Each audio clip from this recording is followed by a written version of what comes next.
Hello and welcome to VBA and how it can help you from a rather cold New Zealand, start of our winter. I would like you to quickly, just in the messaging, just give me an idea of how much VBA you've done before. Haven't done any, or done some Excel VBA, or have played with Project VBA.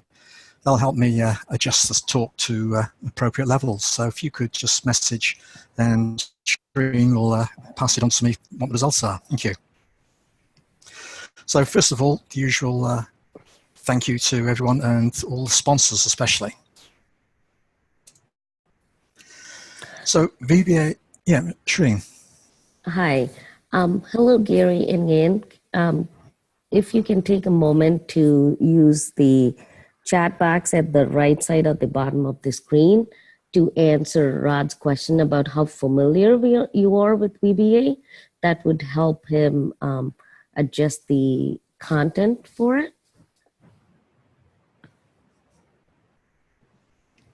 We have 2 attendees, Rod, so far. And okay. I think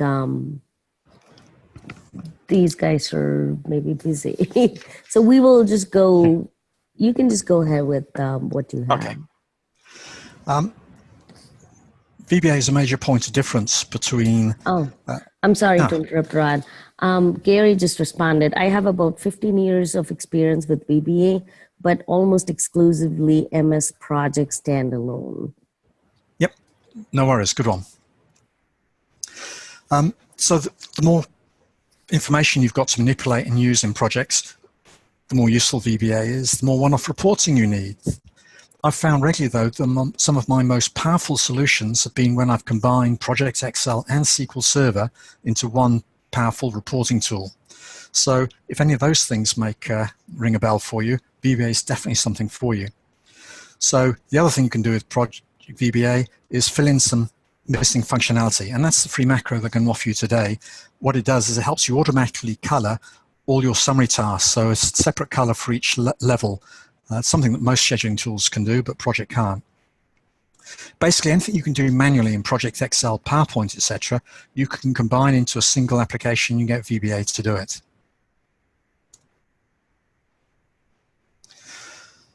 So one of the things I find people spend an awful lot of time doing, and that's formatting and reformatting their Gantt chart. So one of the quickest ways to cut down on that time is to always copy your Gantt chart and create a separate copy just for printing. For example, you might like these colors for a printed report, but they distract you when you're actually using projects. So create a new view, which is a copy of the Gantt chart, call it Gantt chart, color A3, and we will format that and get all the summary tasks nicely colored, and then you can pop back to the normal Gantt chart. The big advantage of this is that the view stores all of your printer settings, so you don't have to reformat it to look good on the paper size you want and then reformat everything so it looks good on the screen again. You just swap to that view to print, back to the normal Gantt chart to work. Saves an awful lot of time. Anyway, let's get going. What I want to talk about is some basic features of VBA. I want to talk about how I go about developing a tool like this, because one of the things as beginners will find is you often repeat the same thing to try and improve it. I want to try and give you a few shortcuts. I'm going to walk through the design of this macro, because that'll give you an idea of exactly how I've got to it and why I've done it, and then a quick walkthrough of the code. Plus, how to download and install the macro. If at any time you can't understand something, please just ask questions. Questions at any time will be fine. So this is a very quick overview of projects. I have Project VBA. I've written the only book on Project VBA, so for complete guide, see my book. The first thing about VBA is it's what's called an interpreted language. In other words, it converts the code you write to computer code on the fly. So there's no compilation and executable files to create or install or anything like that. So it's very easy and efficient at that level, but there are various cons to that, which I'll talk about later.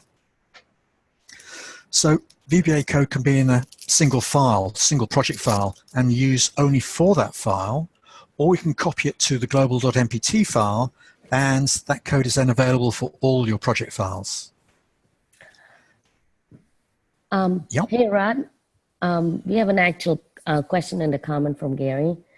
Sure. Gary is saying Microsoft is not porting VBA to 64-bit, and the word is VBA is going away. Do you know when, or if VBA is being replaced with something else?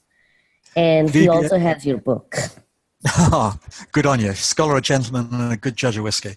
VBA has been going away for about the last 15 to 20 years. I keep on hearing this, but especially in things like Excel, Word, and so on, there are an awful lot of mission-critical applications that are running on VBA. So if Microsoft stopped putting VBA out, there would be a massive backlash from organizations. They would immediately get rid of 365 and go back to running standalone, unupdated, because a lot of companies couldn't run without VBA right now. So I haven't heard anything about VBA going away. As far as I'm concerned, it's here to stay. And it'd be a big mistake, I think, because it's one of the major points of difference between Office and all the other applications out there. For example, there's free project scheduling tools, not particularly sophisticated, but there are free ones out there, and there's all sorts of ones. And as far as I'm concerned, the ability to write VBA for a project, to integrate it with SQL Server, Excel, things like that, it's just not something I'd ever let go. And if ever VBA did go, I would immediately stop upgrading. And I know there's a lot of people around the world who would be the same. So it applies more to Excel than project. There was another part of the question. What was it?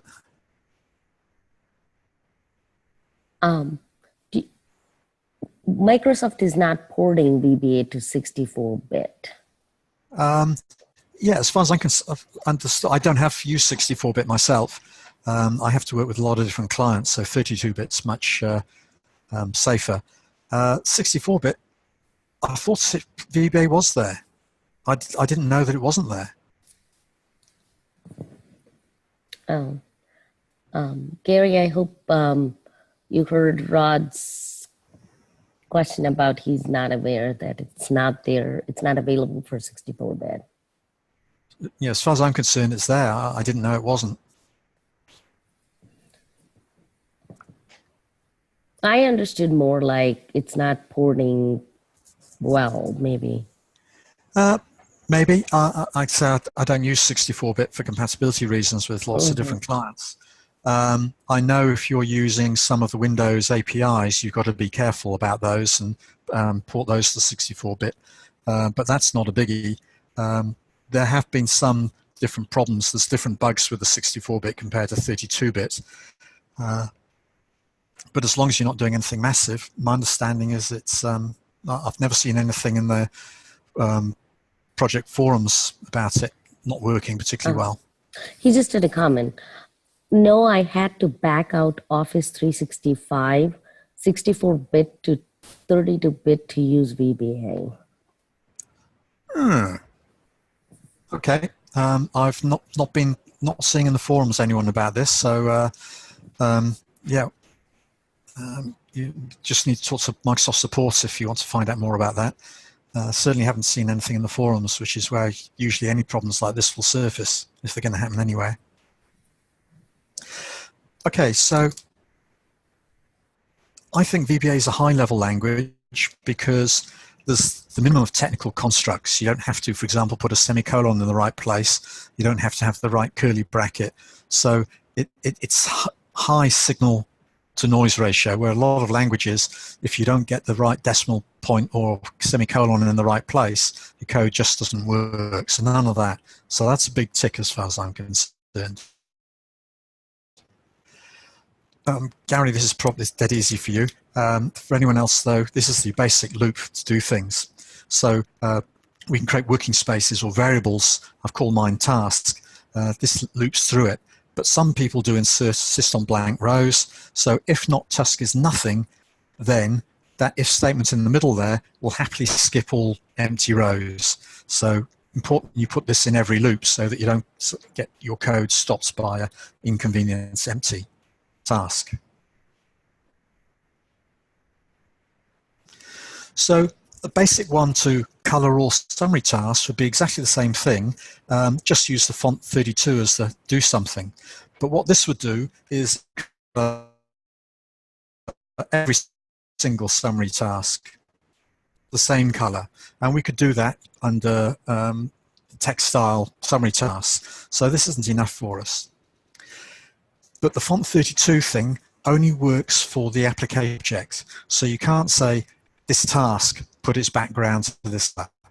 What you have to do is select the task and then color it.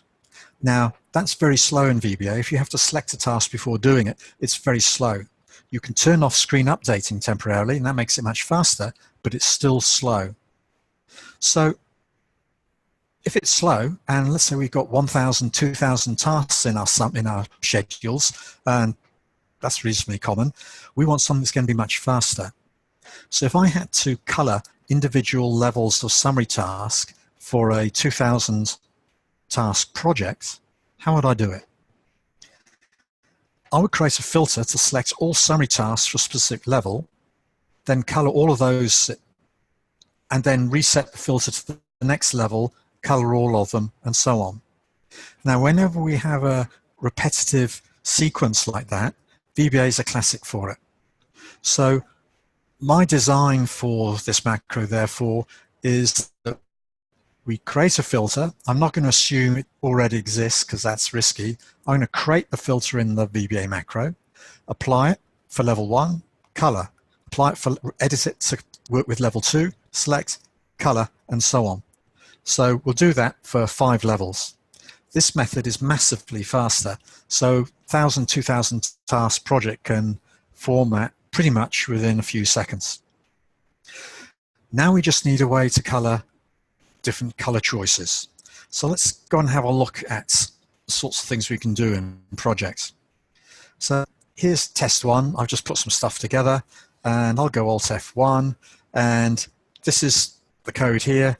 For each task, edit go to. This is much better than selecting a task, because when you go to it, also moves timescale so that bar is visible on the screen. And I can run that, and all this will do is it's just going to color all the tasks. So that's pretty unsophisticated. So I'm just going to select all of those and go to task and clear formatting. And let's go to the next level. Let's go to module 2. And this one says now, if task.summary, then edit go to. So this one should now only highlight or color the summary task. So we're getting a lot closer. And this is the method I use to develop stuff. I do a bit, test it, do a bit, test it, do a bit, test it. And I find this is the way that works best for me. Hey, Rod, sorry to interrupt you. We could only see the PowerPoint, but not the code. Ah, okay. In that case, I'll... In the previous sessions, they were able to close and screen share some of that stuff. Yeah. Let's just stop this share here and share again. And I have the screen. Can you see my project now? We do see your project now. Can you see my VBA now? Yep, we could see. Okay. We can see. So I just had PowerPoint shared before, so I got the whole screen shared now. Okay, perfect. All right. So for each task in active project task, so this means this code is going to work in any active project. If it's just nothing, so if it's not nothing, in other words, it's not a blank row, come down to here. If it's a summary task, then go to it, select it, apply the font VB green. So this is now formatting all the summary ones. At this stage, it's the same as doing the text style for summary tasks. So the next level is where we go on and say, right, we need to now create something that creates a filter, applies it, and then applies a different color. So we also need to, at this stage, say, all right, how do we actually go about entering all of our different colors that we want for each summary level, and how do we then apply those particular colors to particular summary tasks. So here's the basic macro. This is what you'll download, and I'll give you the link to this later on. So the components of it is a form called form color summary and module called color summary code. So let's go to color summary code to start with. And what I've got right at the top is something called public colors. And this is something that's an array. So what it's going to have is a square, if you like, 4 by 0 to 5 is 6. So a 4 by 6 grid, which is going to hold colors. So I'm going to handle so many summary task levels and so many different color options. This is what's going to hold all the raw data. So don't worry too much about it, but you can look at VBA arrays. There's plenty of stuff on the internet about it. Color summary task is my main macro. It's going to display the summary task. Sorry, the form. I'll come to that shortly. In the form, once I've selected the color scheme, it's going to run this format summary task, and it's going to tell me theme color, which is basically going to be which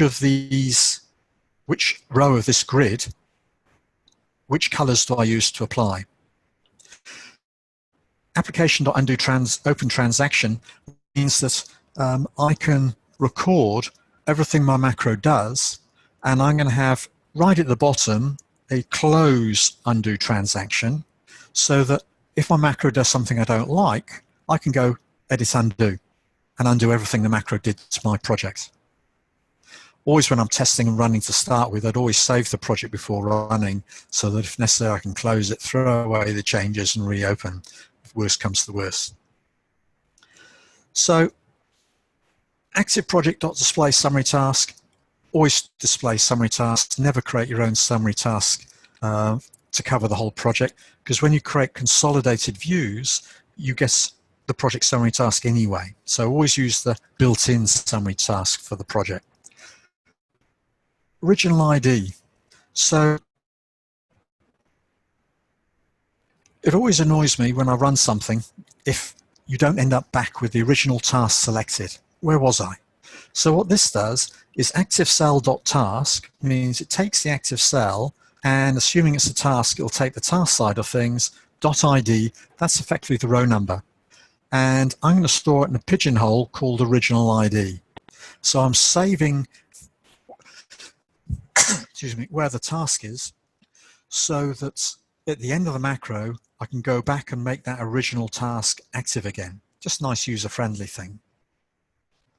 Now, to be able to color all the summary tasks, I need to be able to see them all. So I'm going to turn off any filter, and I'm going to show all tasks.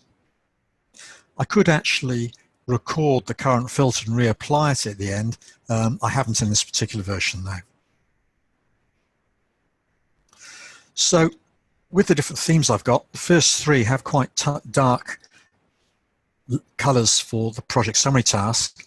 So for the first few, I will apply a font color of white. Otherwise, it'll be black. So that's all this code does. It makes the text white for darker fonts. Now then, here's the meat of the whole thing. Level 1 to U-bound colors, comma 1. Ooh, it's a bit of a technical thing. What it's basically saying is it's going to say, ooh, we've got up to 5 here. So there's going to be up to 5 different levels. And therefore, I'm going to edit this filter. I'm going to create it 5 different times. So firstly, I'll create the filter and call it outline level. It's going to be a task filter. It's going to be created. It's going to overwrite any existing one. So when I run this the second time, it'll just overwrite the original one. It's going to work with a field name outline level, and level is another variable. So level, we can see, is going to go from 1 to 5. So that's what the level's going to do. So this whole loop's going to go around 5 times, and that's the first time. Then I'm going to edit the filter again and say, add an extra test, only, make sure you can see this, only where the summary task equals yes. So I want to make sure that I'm seeing the correct level of summary task and only have summary tasks.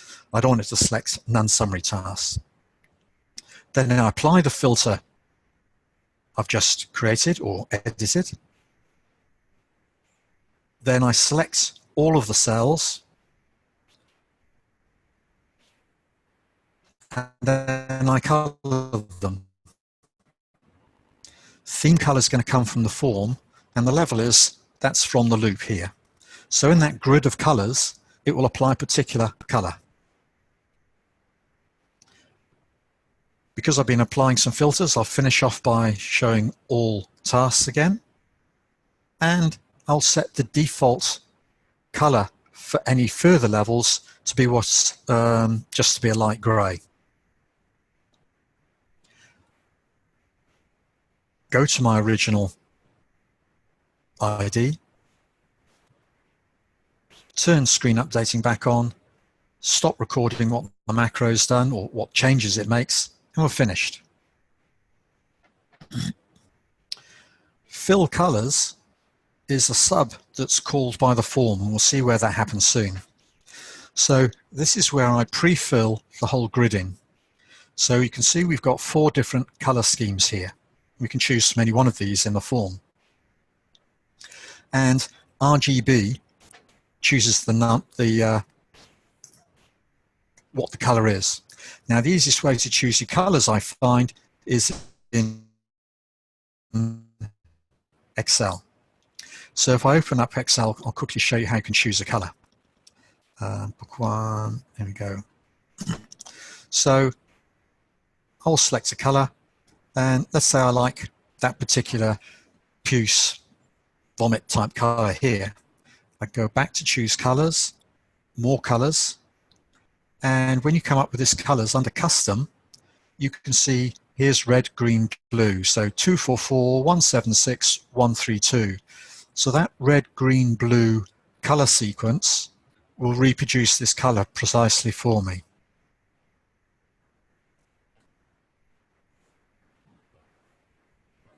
So I happily work out in Excel exactly what colors I want. I write down those red, green, blue values, and I put them into here. So you can come to this code anytime you like and replace any of these color schemes with your own color scheme. For now, I recommend you stick to just 4 color sets and just replace one of these. But if you get more, once you're more advanced in VBA, by all means change the grid to allow 5, 6, 7, 8 different color schemes. Your choice. For now, I just stick to the 4 and decide one of these color schemes is one you're never going to use, so replace it with your own colors. Any questions so far?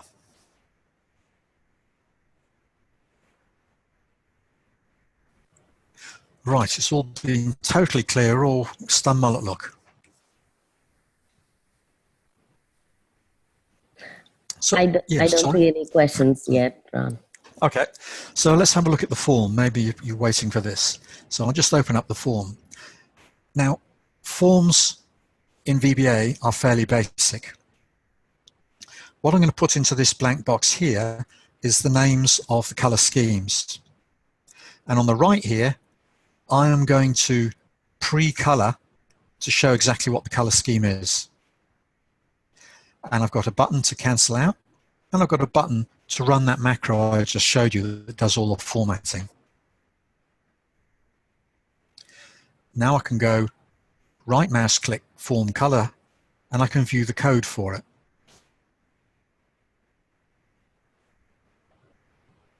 And all of this code works with the form. Now, one of the first things you need to be aware of is there's something called there's something called user form initialize, and that's there for every form. This code automatically runs whenever you first start the form. So this is why what I call VBA is a nice sort of high-level language. If I go back to my form and click on the white one here and go to Properties, which is here, or the shortcut F4, we can see that I've called this, it's a list box, I've called it List Select Theme. So that's what this is called. And all these box things here, these are called level 1, 0, 1, 2, 3, 4, 5, and so on. And Format Summary is called Format Summary. So if I go back to here, with List Select Theme. So List Select Theme is the name of that box. When I say with, if I don't use this with, I would have to have list select scheme dot this and there and there and there as well. And it gets rather repetitive. It's much easier code to maintain if I say with list selective and then go dot like this. So what I'm doing here is I'm adding the 3 names, green, orange, and pastel. 4 names, green, orange, and pastel. So green is shades of green, orange shades of oranges, blue shades of blue, and pastel is a set of pastel colors. Fill colors. Do you remember that was the sub I showed you on in the main code form? That's the one that pre-filled that grid of colors, all those RGB values. So this makes sure that that grid is pre-filled. Cancel.cancel is true. I've called the cancel button cancel. I'm a pretty radical type of person there. And cancel.cancel equals true means if I press the escape key, it'll do the same as clicking the cancel button. I'm a big believer of using the keyboard as much as possible. And format summary default is true. So the default button for the enter key is format summary. Now, those format colory summary controls, all those different levels, so I'm going to put the different colors in so I can see what color I'm getting. I'm just making sure that the left position is just right. It makes a very neat cascade. So that's just repositioning all of that. You can do it manually, but it's it takes a bit of effort. And once you've run this code once, it's all perfectly indented a bit at a time. So that just does all that coloring there. And then what it does here is it selects one of the themes as being a default. So that sets up the form, and list theme click. This is the code that runs when we click on that format summary button. So firstly, we get theme is basically a variable. It stores a number from list select theme, from that box, the list index. Now that goes from 0 to something, so I always add 1. This tells me which row in the grid we're going to use. If the theme is an early number, then I'm going to put extra level in there that's white or black. And I'm also going to say I'm then going to go to the form for the level and the number, put the correct back color in. So if I run this by pressing F5, that's what it's going to look like.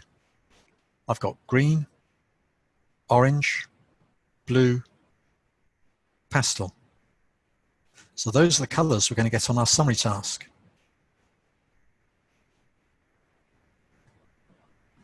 And cancel, and we're out. So all of that works very nicely. So let's come back to projects, and let's give ourselves something to work on. And I think I've just, yes, here we go. I've just opened up one of the templates that comes with projects for upgrading Project Server. It doesn't matter which template, it's just any template that's got some summary task levels. And the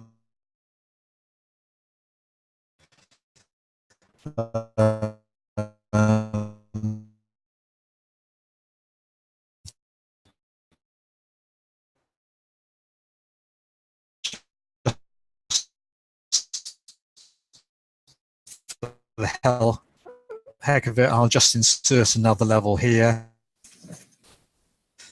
and insert again, and different clients use different tools, unfortunately.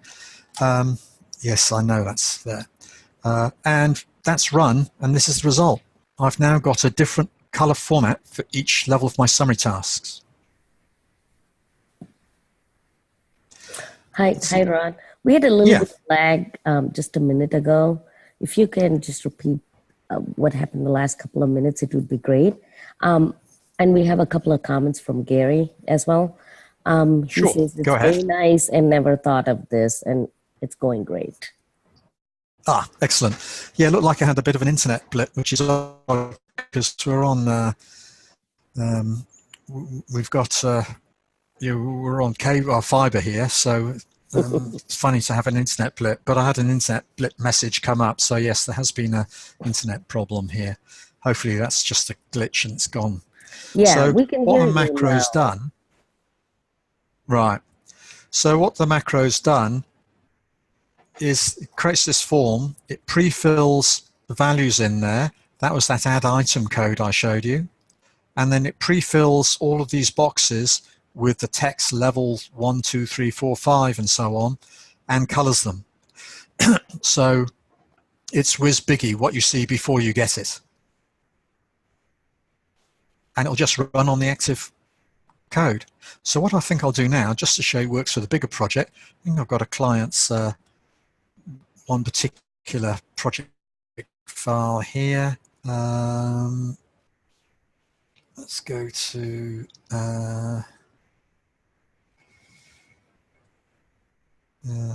let's go to lots of Auckland's and just open a larger project. So this one, this is not one of my projects, it's the client one. It's got 1,400 rows. So let's see how we run here.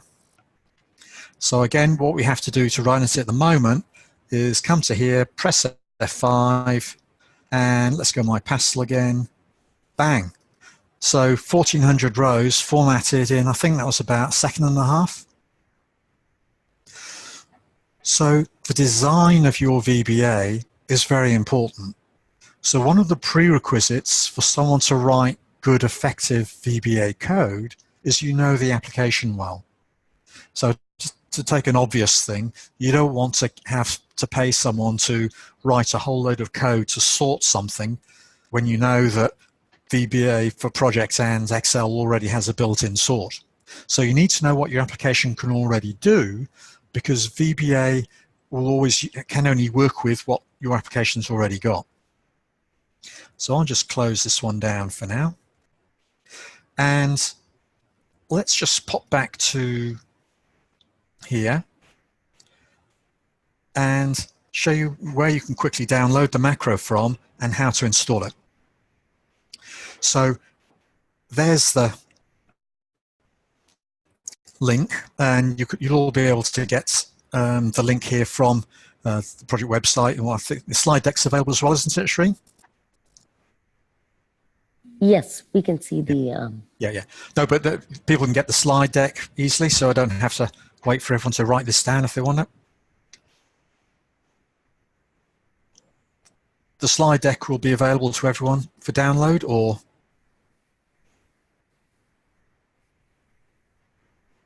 Well, anyway, the recording, you get it from the recording.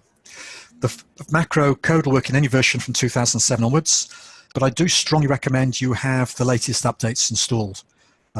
There's no point trying to spend 2 or 3 days trying to fix something that's already solved with the latest upgrade. So please don't go fussing around trying to fix problems in VBA if you haven't got the latest upgrade, because quite possibly the problem's fixed already. Alt F11 to open the Visual Basic Editor. So we need to drag the form and the module to the global.mpt and add an icon to a shortcut ribbon. All right, let's do this. So I don't want that there. So I'm assuming that I've just downloaded the Color Summary Task project and opened it. So I'll do Alt F11, which brings us to the Visual Basic Editor here. And if this panes on the right here aren't available, you can go View, and it's the Project Explorer, Control-R is the shortcut. And that's the same shortcut for the Visual Basic Editor in Word, Excel, you name it. So here's my project, colorsummarytask.mpp. Here's the form. Here's the module. Here's the project global.mpt file, and I'll just expand that out and expand that out. There's nothing there. So I'll click and drag the form, and it automatically copies rather than moves. And I'll click and drag the module. Expand that out and expand that out. And I've copied the an important point here. Always develop your. Ooh, I've just had a internet unstable message again. Can you still see what's going on and hear me? Yes, we can Yeah. hear you and Okay. see. Good. So always develop your code in a separate project file and get it working in a separate project file before copying it to the global. You don't want to have your global filled with a whole load of half-complete code or code that doesn't work properly, or to have it as the only source of your code, because sometimes global files can corrupt. You always need to have a backup copy, and that's what your project file's for. I'll pop back to project, and I'll close that macro file. So now all I can see is my global file. Come back to project here. Let's just open up a blank project so I've got to work with. And I'm going to add up here. Ooh, I've already added it. I forgot to delete it when I did the run through. So let's right mouse click up here, customize quick access toolbar. And from the choose commands from, go down to macros. There's fill colors, not worried about that. That was the first macro I showed you. That's the one that displays the form. And that's the one that I want to click add to, and that will automatically add it to over to here. Now I can use the up and down arrows here to move the location. And if I click the modify button at the bottom, then you can scroll through all of these options here and choose whichever icon you think's better. And I've chosen the pretty little colored butterfly here.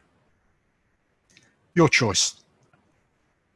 Now what you can do here as well is you can export all of your customization and to another computer. So this will create a file which you then copy to someone else and then import that customization to someone else's computer, and they will then automatically get all of your ribbon customization.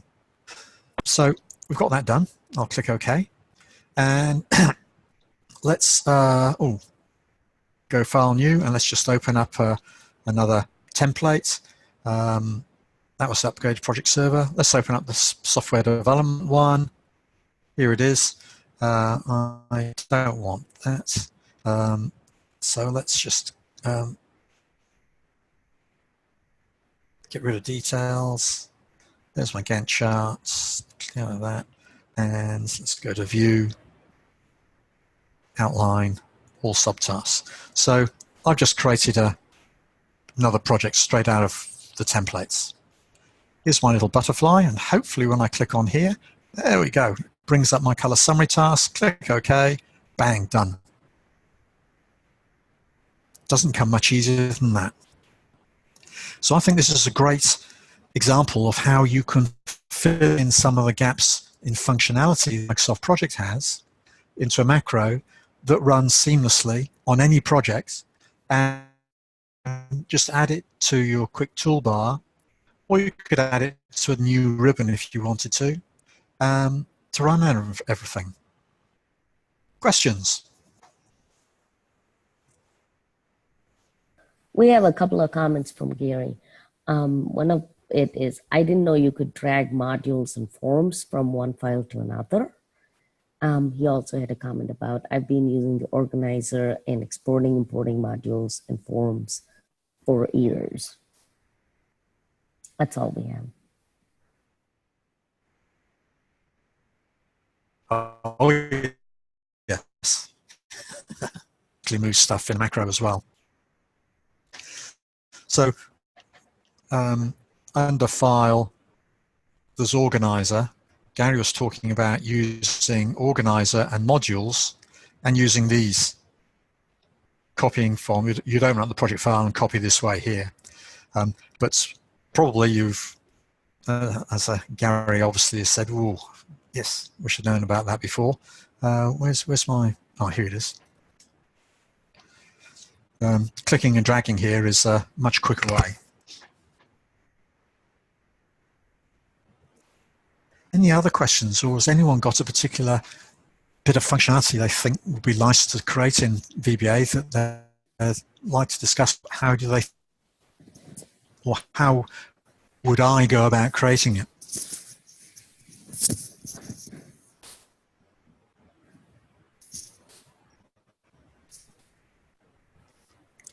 Deadly silence. So, any questions about the macro? No. One thing I will just show you quickly. The important thing here when debugging things, if I go to color summary code, I'm just going to do a run reset.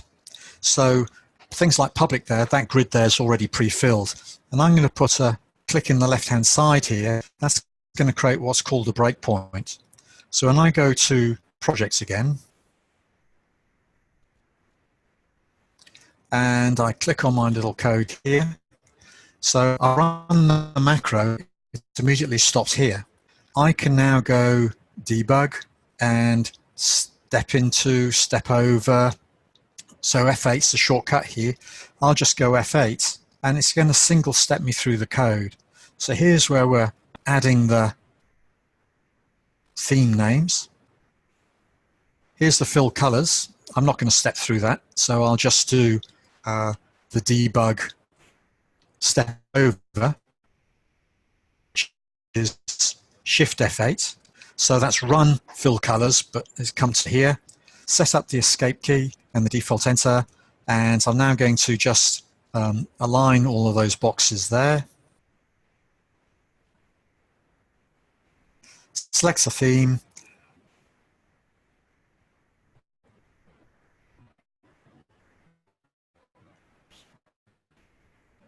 Fill in the colors for it, and we're displaying it. So that last bit there, just put all the colors in the boxes here so we can see exactly what we're going to get. So if we want to go for the blue one, for example, and click OK, and it's run. So if I want to see how that works, I'd open up module code. I'll turn that one off. I could leave it on if I want. I'll turn that one on, and we'll go to here, go back again, click my butterfly. Let's go to orange and format. F8, F8, and you can single step through the code.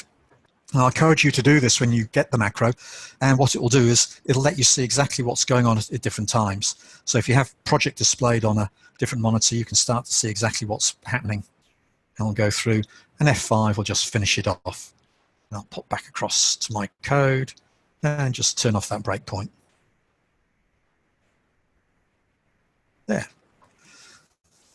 So does that create any questions? Otherwise, I think, just pop back to, yeah. We have one question. Go ahead. We have two, actually. Do you know any way to open project server published files in VBA without using CSOM or PSI? To open them in project?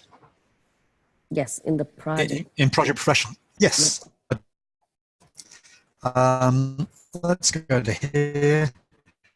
Let's go Control G. Can you see this blank space at the bottom of the screen? It's at the bottom of my screen. Oh, hang on. Yeah. Let's put it up the top there, and I'm sure people can see it. So file open space. Yep, now we can see it.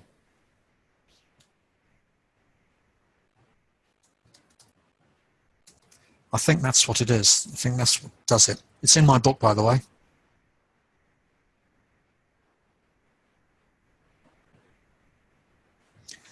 So I think in my book there's code to read from the reporting database all of the published projects so that you could open them in turn, for example, to set a new baseline or to do whatever you need to across all projects. So from memory, I'm pretty sure that's the code for doing it. Was there another question? The second question is, are you aware of any VBA things not to do? Oh, I'm sorry. There was a follow-up to what you just had. This opens the working files, but not the published projects. I think the question was, do you know any way to open published project server published file? I guess. That does open the published projects in Project Professional. Okay. You can, so the name which comes from the project summary task, I'm pretty sure, or no, whatever name you see in Project Server, that's what you replace file name with, and that should work. I haven't done it for quite a while, but that's from memory what does it.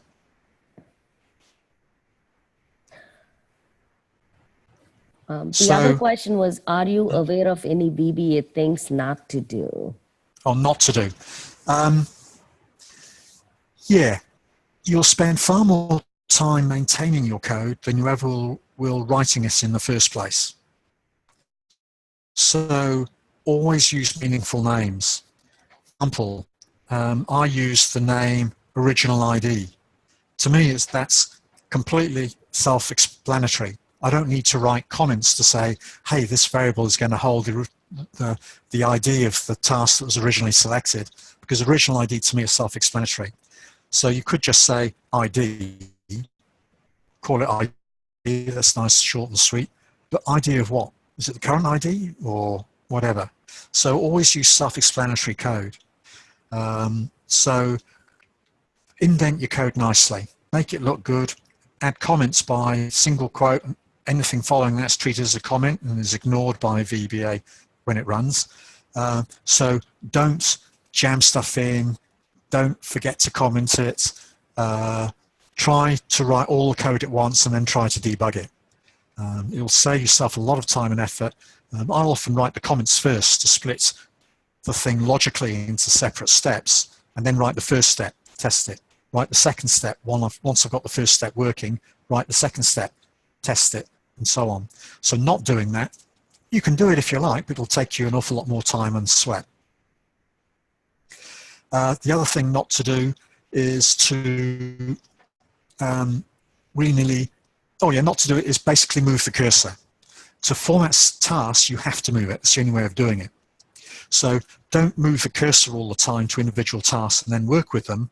Always use the code like for each task in each active project.tasks. Always work in the background with the variables. Not only is that much faster to run, but it stops you getting an attack of the blues by seeing the screen go berserk around you. Otherwise, there's lots of things on the web you can look at, but those are the big ones. But VBA is usually pretty forgiving unless you get away with things, which is one of the problems. And what you can do, so there's all sorts of things I've used VBA to. You can move to Visto, Visual Studio for Office. It's a more secure version of VBA, if you like. The pros are you get completely secure code, so it's compiled. So the only thing you distribute is the machine code, which no one can read, of course. It's much easier to update for large installations, allows use of Windows Forms. Because I said VBA forms are quite limited, Windows Forms are very, very sophisticated. You can do an awful lot with them. Fast, powerful integration with databases and other tools. It's got bigger learning curve, longer development times, and it's actually slower at looping through tasks than projects, but there are ways of working around that. So Visto is one good way of doing things. So yeah, we do a lot of VBA development, Visto development, and a lot of programming scheduling. For example, I'm working right now on a port automation project. We're automating all the container handling, and another project I'm working on is part of the rebuilds of the South Island main road after the big earthquake a year ago. It's been going for year and a quarter now, and there's still another year to go.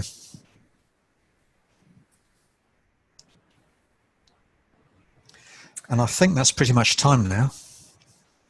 We have one last question. Yeah. I think I'll try and repeat it. I have a simple procedure to create tables containing just text fields or numeric fields, etc. It works great until I add the last field like text 30. After that, I cannot insert a column when in a task view. I get an error that I can't insert any more fields. I also get Chinese characters sometimes. Have you seen this? Not inserting Chinese characters, unless you've got a language pack and something's getting a bit confused there. I would probably say insert all of those fields manually. And if you can do it manually, you should be able to do it in VBA. Or better yet, you can turn on recording. So if you go to down to, I'll just have to, you go right down the bottom. I'm not seeing it with this Zoom thing. I'm not seeing my,